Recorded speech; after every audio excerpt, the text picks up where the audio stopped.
Assalamualaikum warahmatullahi wabarakatuh. Salam sejahtera para pendidik dan pembelajar. Bertemu lagi dengan saya Halimatus Sakadiyah. Kali ini saya tidak sendiri, saya didampingi oleh rekan saya. Assalamualaikum, perkenalkan saya Albiani Pulungan dengan NIM 21010003. Di sini kami akan menjelaskan mengenai macam-macam model konsep kurikulum, di mana tujuan pembuatan video ini ialah secara umum untuk menambah wawasan para penonton, serta secara khususnya untuk kami dalam memenuhi tugas mata kuliah pengembangan kurikulum. Ada peribahasa mengatakan, kurikulum adalah hati pendidikan.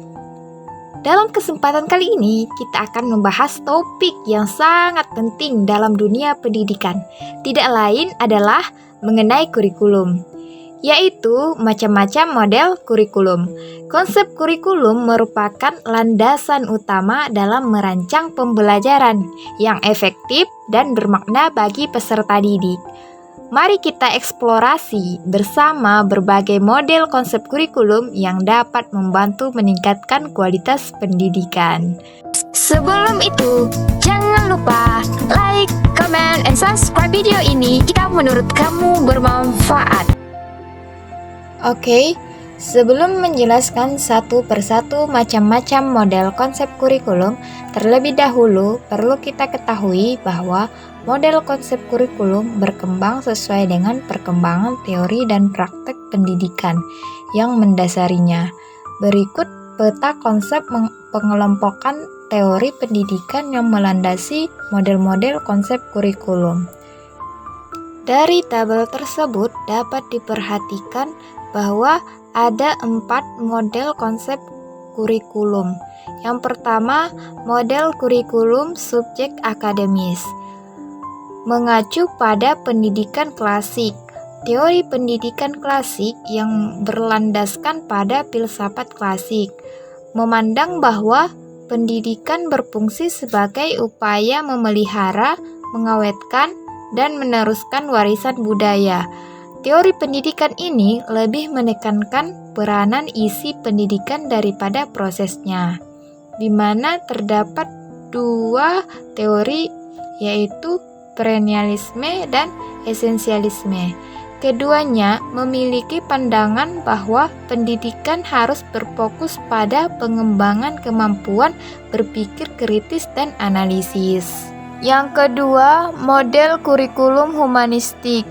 Model kurikulum ini mengacu pada pendidikan pribadi yang banyak dipengaruhi oleh aliran filsafat pendidikan progresivisme dan romantisisme. Kemudian selanjutnya yang ketiga, model kurikulum rekonstruksi sosial. Model kurikulum ini mengacu pada teori pendidikan interaksional, di mana tujuan utama dari kurikulum rekonstruksi sosial adalah untuk menyiapkan peserta didik dalam menghadapi beragam masalah di masyarakat. Model kurikulum yang terakhir yaitu model kurikulum teknologis yang banyak dipengaruhi oleh filsafat pendidikan teknologis. Masuk kita ke pembahasan yang pertama mengenai model kurikulum subjek akademis. Model kurikulum subjek akademis merupakan model kurikulum yang berfokus pada isi pendidikan. Kurikulum ini merupakan kurikulum yang tertua. Tujuan kurikulum subjek akademis adalah memberikan pengetahuan yang solid serta melatih para siswa menggunakan ide-ide dan proses penelitian. Kemudian, metode yang paling banyak digunakan dalam kurikulum subjek akademis adalah metode ekspositori dan inquiry. Kemudian, dalam kegiatan belajarnya melibatkan isi dan proses dari satu atau beberapa ilmu sosial atau perilaku yang mempunyai hubungan dengan tema yang dipilih atau dikerjakan.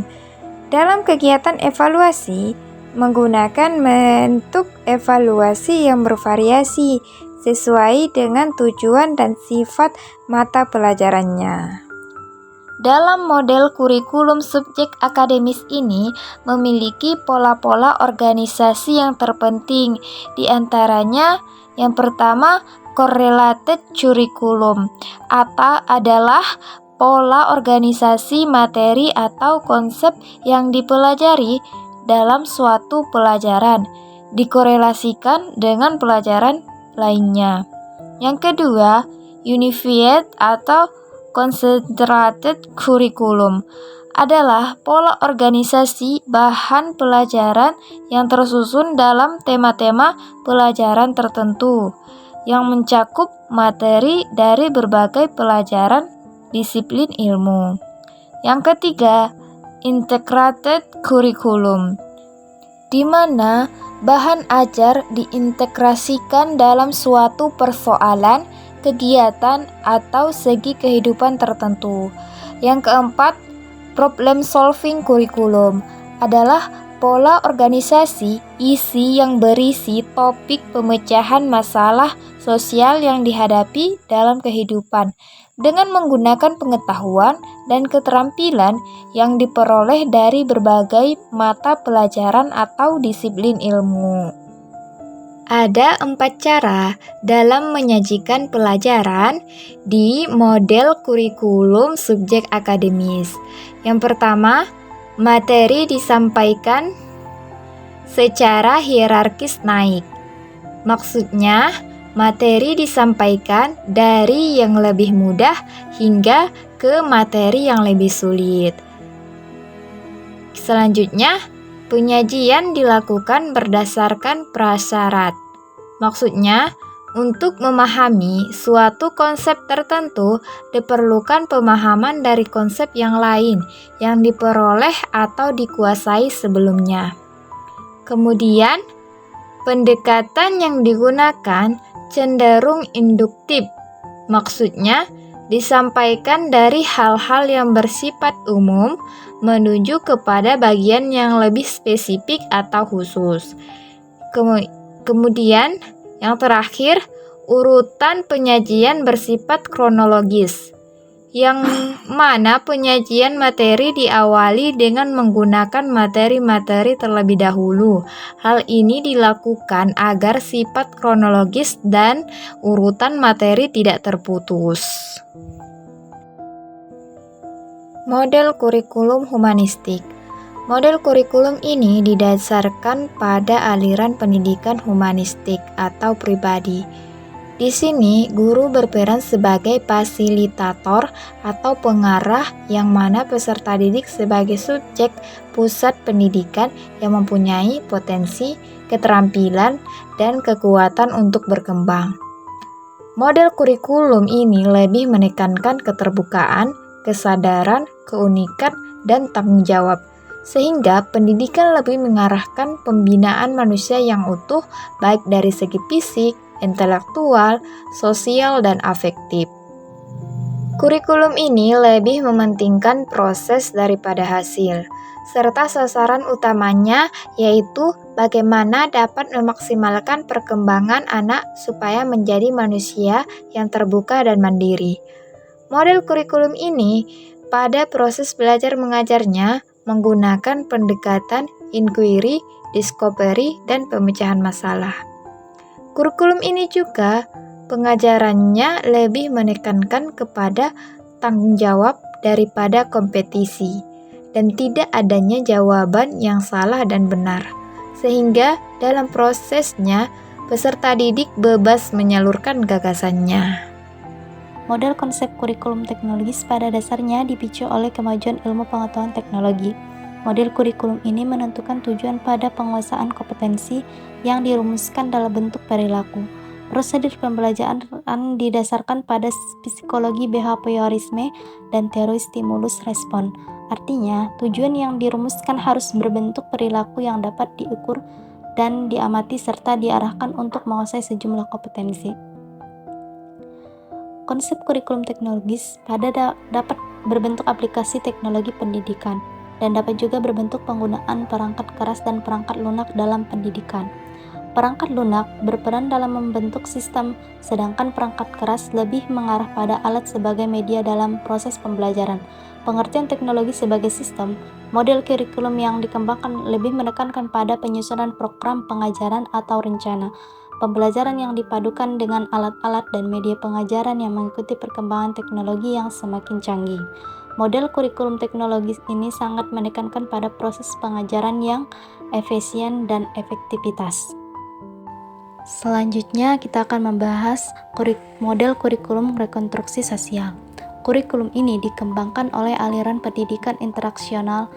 Interaksi di sini mempunyai makna lengkap, yaitu tidak hanya mencakup interaksi guru dan peserta didik, melainkan peserta didik dengan peserta didik, namun juga interaksi peserta didik dengan orang lain di sekitarnya dan sumber belajarnya. Dengan interaksi ini akan terjadi kerjasama dalam menyelesaikan persoalan-persoalan yang terjadi di masyarakat dan menjadi bahan masukan bagi pengembang kurikulum untuk mendesain sesuai dengan kebutuhan. Tujuan utama dari kurikulum ini adalah mempersiapkan peserta didik untuk dapat menghadapi tantangan, termasuk di dalamnya ancaman, hambatan, tantangan maupun gangguan yang biasa dihadapi manusia. Pada kurikulum ini, guru bergerak untuk membantu para peserta didik menemukan minat dan kebutuhannya. Para peserta didik sesuai dengan minatnya masing-masing berusaha memecahkan masalah sesuai yang dihadapinya. Jenis model kurikulum ini kajiannya khusus persoalan tentang masalah sosial. Proses pembelajaran lebih menekankan belajar kelompok atau kooperatif, menekankan pemecahan masalah sosial yang dihadapi saat ini. Evaluasi pembelajarannya diarahkan kepada sejauh mana kemampuan peserta didik dalam menerjemahkan masalah, mencari penyelesaian masalah, dan memiliki kemauan untuk melakukan suatu tindakan. Demikian pembahasan kami. Wassalamualaikum warahmatullahi wabarakatuh.